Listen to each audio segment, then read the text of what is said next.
আসসালামু আলাইকুম বন্ধুরা। আমরা যারা কবুতর পালি তাদের সবচেয়ে বড় আনন্দ হলো যখন খামারে নতুন বাচ্চা আসে, কিন্তু অনেক সময় দেখা যায় বাচ্চা অল্প বয়সে ঝিমায় বা মারা যায়। এর একটি বড় কারণ হলো কবুতরের হাঁড়িতে ময়লা। আজকের ভিডিওতে আমি আপনাদের দেখাবো কিভাবে সঠিক নিয়মে হাঁড়ি পরিষ্কার করলে আপনার কবুতরের বাচ্চা থাকবে একদম ফ্রেশ ও সুস্থ। চলুন শুরু করা যাক। ময়লা হাঁড়ি কেন বিপজ্জনক? বাচ্চা যখন হাঁড়িতে থাকে তারা প্রচুর বিষটা ক্রপিং ত্যাগ করে। এই বিষটা যদি বেশি দিন জমে থাকে তবে অ্যামোনিয়া গ্যাস তৈরি হয়, যা বাচ্চার চোখ ও শ্বাসতন্ত্রের ক্ষতি করে থাকে। নাম্বার 2, পক্স ও ভাইরাস ছড়ায়, কারণ নোংরা জায়গায় মশা ও পোকামাকড় বেশি হয়ে থাকে।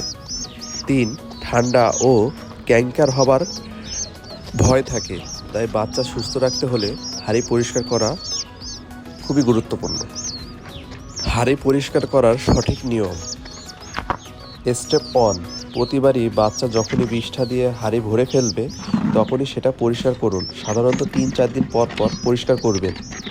স্টেপ নাম্বার 2, হাঁড়িতে জমে থাকা শুকনো ময়লা একটি চাকু বা ওয়েস্টেজ দিয়ে ভালো করে ঘষে তুলে ফেলুন। স্টেপ নাম্বার 3, সম্ভব হলে হাঁড়িটি রোদে শুকিয়ে নিন।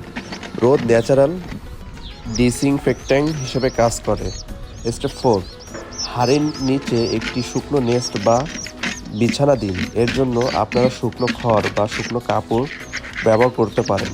স্টেপ নাম্বার 5, সবচেয়ে ভালো হয় যদি হাঁড়ির নিচে অল্প একটু পটাশের পানি বা সেফ কোনো ডিসইনফেক্ট্যান্ট স্প্রে করে দেন। ও হ্যাঁ, হাঁড়ি পরিষ্কার রাখার পাশাপাশি আরও কিছু জিনিস খেয়াল রাখুন। নাম্বার 1, মশারি ব্যবহার করুন। বাচ্চাকে মশারি দিয়ে ঢাকা রাখুন যাতে পক্স না হয়।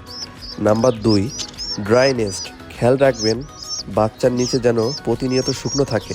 ভেজা থাকলে বাচ্চা ঠান্ডা লেগে মারা যেতে পারে।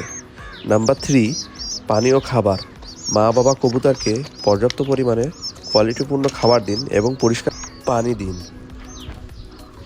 বন্ধুরা, এভাবে যদি আপনার হাঁড়ির যত্ন নিন, ইনশাআল্লাহ আপনার কবুতরের বাচ্চা থাকবে একদম ফ্রেশ ও সুস্থ। ভিডিওটি ভালো লাগলে একটা লাইক দিবেন ও কমেন্ট করবেন। চ্যানেলটি সাবস্ক্রাইব করে পাশে থাকবেন। কবুতর নিয়ে আরও কোনো কিছু জানতে চাইলে অবশ্যই কমেন্ট করবেন। আজকের মতো এখানেই বিদায় নিচ্ছি। ভালো থাকবেন, সুস্থ থাকবেন। আল্লাহ হাফেজ।